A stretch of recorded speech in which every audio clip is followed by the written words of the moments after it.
Hello everyone, welcome back to my channel. आता तुम्हाला वाटत असेल की मी हिमालयामध्ये बसली आहे का, पण तसं नाही. मला खूप जास्त थंडी वाजते. तर आम्ही ना आता थोडा वेळ आधी इथे गेलो होतो JP कोठारी ज्वेलर्समध्ये. मी त्याच्या क्लिप्स दाखवतेच तुम्हाला पुढे. आज आहे 30 नोव्हेंबर आणि आज माझ्या पप्पांचं रिटायरमेंट आहे. म्हणजे त्यांचं रिटायरमेंट झालं. आता ते उद्या आम्ही प्रोग्राम करणार आहे, तर त्यांच्यासाठी ते सरप्राईज होतं. त्यांना माहितीच नव्हतं की त्यांच्यासाठी आम्ही काही घेतोय म्हणून. तर येस, आम्ही काय घेतलं मी ते दाखवते तुम्हाला नंतर समोर. ते घेतलं. त्याच्यानंतर आम्ही मॅक्स मॉलमध्ये गेलो होतो. मग तिथनं जॅकेट्स घेतले छान. तिथे बाय 2 गेट 1 फ्री ऑफर होती. आणि आता खूप लेट झालं आहे, तर आम्ही आता जेवायला चालू आहे बाहेर. मी तुम्हाला जॅकेट दाखवून देते.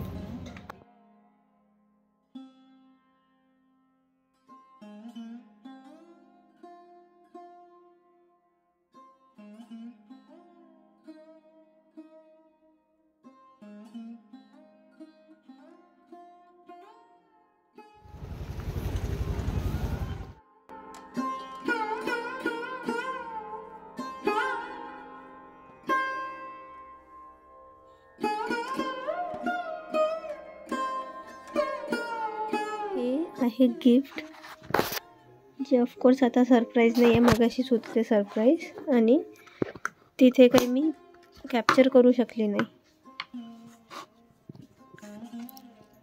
ही आहे एक पप्पांची रिंग. ही आहे मम्मीची. मम्मीला पण माहित नव्हतं. तुम्हाला कसं वाटून राहिलं? तुमचा शेवटचा दिवस होता ड्युटीचा.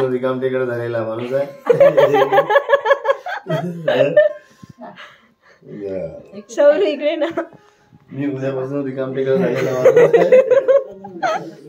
तुला गिफ्ट भेटून कसं वाटून राहिलं? पप्पाच्या रिटायरमेंट सोबत तुला भेटलं गिफ्ट. हो ना, चांगलं वाटत आहे.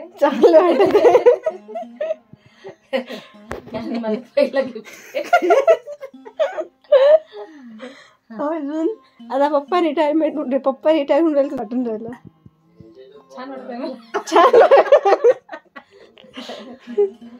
तुला कसं वाटून राहिलं आमच्या घरी येऊन? आता मला खुश वाटून राहिलं. मी खूप खुश आहे हो बाई. एवढा पसार आहे आमच्या ते मागे. आमच्या इथे आता लग्नाचे कामं सुरू आहे म्हणून एवढा पसार आहे. जसं की हे झालं सगळं क्लीन, पण बाकीचं व्हायचंच आहे. हे सगळं आम्ही उद्या परवा करणार आहे ना. आमच्या इथचं लग्नातली पहिली पाहुणी सगळ्यात आधी आलेली. मॅक्समध्ये ऑफर सुरू होती बाय 2 गेट 1. त्याच्यामध्ये आम्ही एक हे छान हे घेतलंय जर्किन. मस्त आहे हे आहे M साईजमध्ये आणि सेम असंच एक L साईजमध्ये घेतलं. एक पप्पांसाठी, एक सौरूसाठी. पण हे असं युनिसेक्स आहे, कोणी पण घालू शकतं. बाय 2 गेट 1 होतं म्हणून मग हे सेम 2 घेतले आम्ही. सेम प्राईसचे आहेत आणि त्याच्यासोबतच सेम प्राईसमध्येच हे घेतलं. यालाच आम्हाला टाईम लागला, कारण आम्हाला प्राईस सेम पाहिजे होती. नाहीतर मग जे कमी प्राईसवालं असणार होतं त्याच्यावरतीच म्हणजे ते ऑफ होणार. म्हणजे तिन्ही याची प्राईस एक्झॅक्ट सेम आहे. सो हे खूप छान मिळालं आम्हाला. आणि इथे मस्त चेन आहे, याला इथे पॉकेट आहे. खूप युनिक आहे हे, थोडंसं डिफरंट आहे असं. सो हे घेतलं एक मस्त आम्ही मम्मीसाठी. हे पण खूप छान आहे. याच्यामध्ये साईजच नव्हती. याच्यामध्ये थोडा छोटा साईज पाहिजे होता. हा S आहे, पण XS पाहिजे होता पण तो नव्हता. हे झाले 3. त्याच्यानंतर एक हे घेतलं जे M साईजमध्येच आहे टॉप. हे कॅमी टॉप आहे. त्याच्यानंतर आणि एक हे आहे, हा रस्ट ऑरेंज कलर. हे पण मस्त आहे. हे तर मॅक्समध्ये किती 200ला होते. हे सगळे 400ला 3 मिळाले मला. बस एवढी शॉपिंग होती आमची आजची. सो एक्झामवरून आम्ही डायरेक्ट तिकडे आलो होतो. आता एक्झाम झाली आहे ना. सो आता आम्ही चाललो आहे प्रोग्राममध्ये. रिटायरमेंटच्या पप्पांनी तिकडे फंक्शन ठेवलं आहे आम्ही तिथे. म्हणजे छोटंसंच आहे घरच्या घरी. आणि इथनं घेतलं आहे आम्ही गिफ्ट. सो हे गिफ्ट आहेत. अँड चला आता काल 30 नोव्हेंबर 2024ला रामनराव परिसरवारी ST महामंडळातून एस टी महामंडळामधून सेवानिवृत्त झाले. सेवानिवृत्ती प्रत्येक कर्मचाऱ्याला असते, कारण त्यांचा कार्यकाल जो काही या डिपार्टमेंटमध्ये आहे त्या डिपार्टमेंटचा कार्यकाल 58 वर्षाचा असल्यामुळे ते काल 58व्या वर्षी शेवटच्या दिवशी ते रिटायर झाले.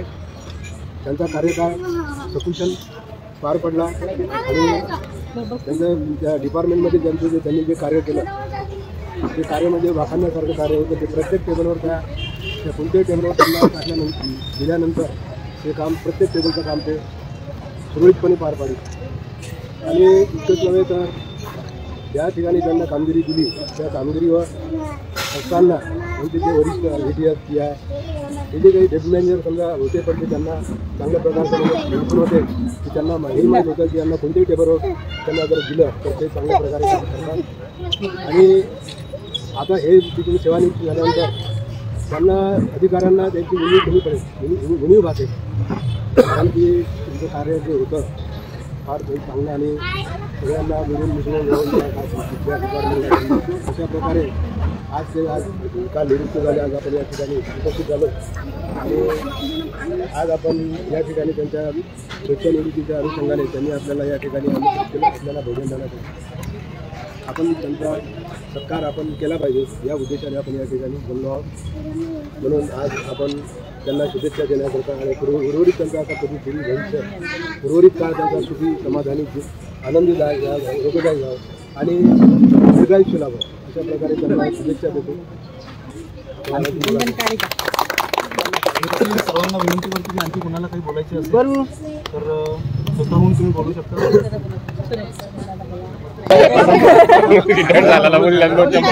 दोन शब्द मीच बोलतो, पहिलं मीच बोलतो. रिटायरमेंटचा कार्यक्रम आहे आणि प्रत्येकाच्या आयुष्यामध्ये हा दिवस म्हणजे जेही कोणी पर्सन जॉब करतात त्याच्या आयुष्यामध्ये हा दिवस येतच असतो. म्हणजे हा दिवस एक असण्याचा पण असतो आणि एक दुःख मनवण्याचा पण असतो. कारण असण्याचं यासाठी की ते आपल्या जे म्हणजे महामंडळाची जे काही जबाबदारी होती त्यातून मुक्त होऊन त्यांचा पूर्ण वेळ आता हे त्यांच्या परिवारासाठी अर्पण करणार. आणि दुःख ह्या गोष्टीचं होते की ज्या महामंडळाने प्रत्येक गोष्ट त्यांना मिळवून दिली म्हणजे त्यांच्या परिवारामध्ये म्हणजे आजचे म्हणा म्हणजे सौर वगैरे म्हणजे जे काही घडलं ते फक्त ST आणि ST मुळेच घडलं. म्हणून कसं की ते एक दुःख होते की त्याच्यातूनच जे काही डेव्हलपमेंट झाली किंवा जे काही घडलं जे काही प्राप्त केलं मुलाला डॉक्टर वगैरे बनवलं म्हणजे हे साधी गोष्ट नाही आहे. ST मध्ये प्रत्येकाला माहीत आहे की पगार किती असतो काय किती असतो. म्हणजे एक थोडंसं काय होईना थोडंसं एक्स्ट्रा इन्कमसाठी सकाळी उठून ऑफिसला जाणे म्हणजे सगळ्या ड्युट्या मॅनेज करणे प्रत्येक स्टाफला व्यवस्थित ठेवणे ह्या सगळ्या गोष्टी करणं आयुष्यामध्ये असं एकदम सोपं नसतं. कारण काही आयुष्यामध्ये असे क्षण येतात की त्यावेळेस तुम्ही असे नांगे सावरल्या जाता पण तो काही एक काळ असतो तुमचा एक स्पेसिफिक पिरियड असतो की तो जर पिरियड तुमचा एक दुःखाचा पिरियड निघून गेला आणि त्याच्यानंतर तुमच्यासाठी समोर आयुष्यामध्ये एवढं म्हणजे तुम्ही सुरळीत चालू आहे तर एवढं काही ठेवलेलं आहे असं पातळ वाळून ठेवलेलं आहे. फक्त जाऊन तिथं बसून तुम्हाला ते फक्त भोजन ग्रहण करायचं उरलेलं आहे. अशा सगळ्या काही गोष्टी आणि त्यांच्या ऑफिसमधलं तेवढं काही मी सांगू शकणार नाही. बस एवढंच बोलतो आणि पुढील वाटचालीसाठी शुभेच्छा देतो. धन्यवाद. थँक्यू.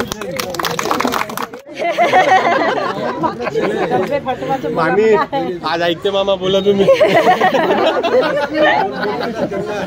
शुभेच्छा.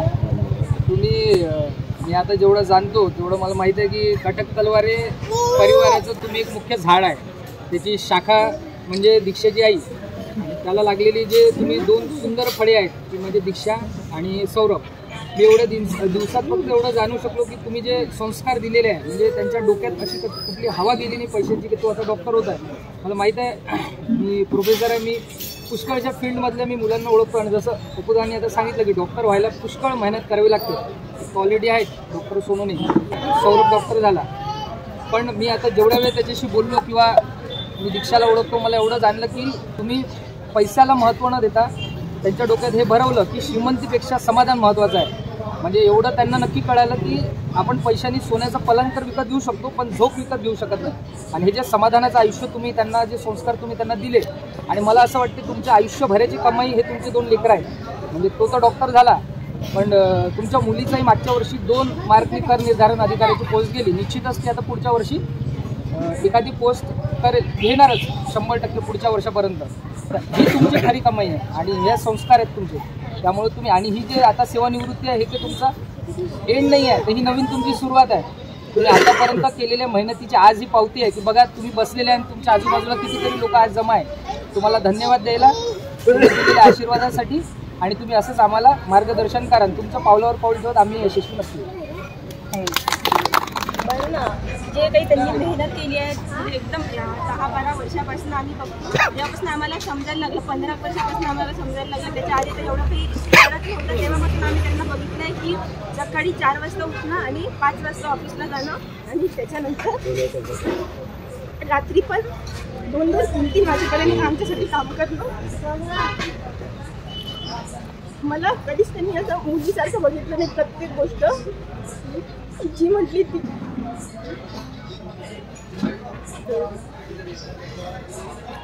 प्रत्येक गोष्ट नेहमी मिळाली आहे आणि प्रत्येक हट्ट त्यांनी माझं पूर्ण आमच्या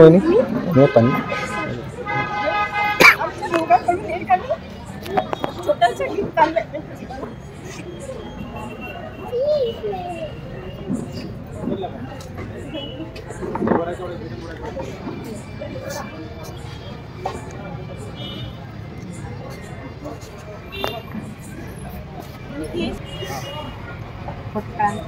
सर इकडून इकडे फोटो दिला होता ना मोबाईल तुला.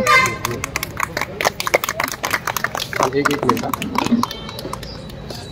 पकडून मामी.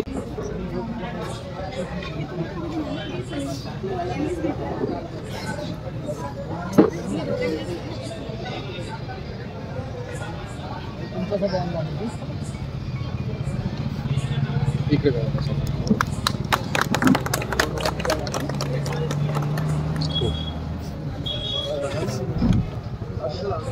सोबत आता उद्यापासून आता थांबायचं नाही. आता उद्यापासून मॉर्निंग वॉक करा. त्यांच्यासोबत तुम्ही घेऊन जात जा. मला आवडतात का?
म्हणजे सुखात एवढ्या पदावर ते मामा मुळा सांगत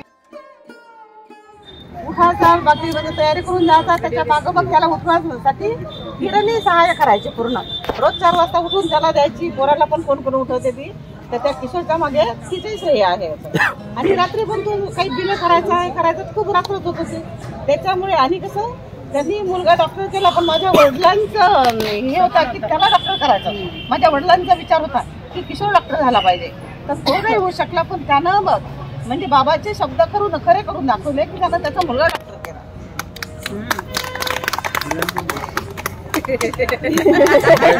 एवढ्या सगळ्याच्यात मामी बारीक झाल्या ना आमच्या. दादा काय गोडधोडी झाली. लावायच्या पहिलेच केक कट केला. आज 1 डिसेंबर 2024 पप्पांचा रिटायरमेंटचा प्रोग्राम पार पडला आणि आता रात्री 12 वाजलेत आणि माझ्या भावाचा बर्थडे सुरू झालाय. 2 डिसेंबर म्हणजेच त्याचा वाढदिवस. आम्ही केक आणायला जेव्हा गेलो तेव्हा आम्हाला यायला खूप लेट झालं होतं, म्हणून आम्हाला केक मिळालंच नाही. कुठलं शॉप ओपनच नव्हतं. तर काल सौरुणीच आणलेल्या बर्फी होत्या आमच्या इथे. त्यांनी नागपूरवरून आणला होता येताना. तर त्यांनीच आम्ही त्याचा बर्थडे सेलिब्रेट केला, कारण उद्या त्याला सकाळीच 6ला जायचं आहे. त्याची ड्युटी आहे उद्या. त्यामुळे उद्या आमचं केक आणून बर्थडे सेलिब्रेशन करणं होणार नाही आणि कॉलेजमध्ये त्याचा बर्थडे सेलिब्रेट होणारच आहे. सो यावेळी थोडा वेगळा बर्थडे करूयात म्हटलं. Happy birthday to you, happy birthday to you, happy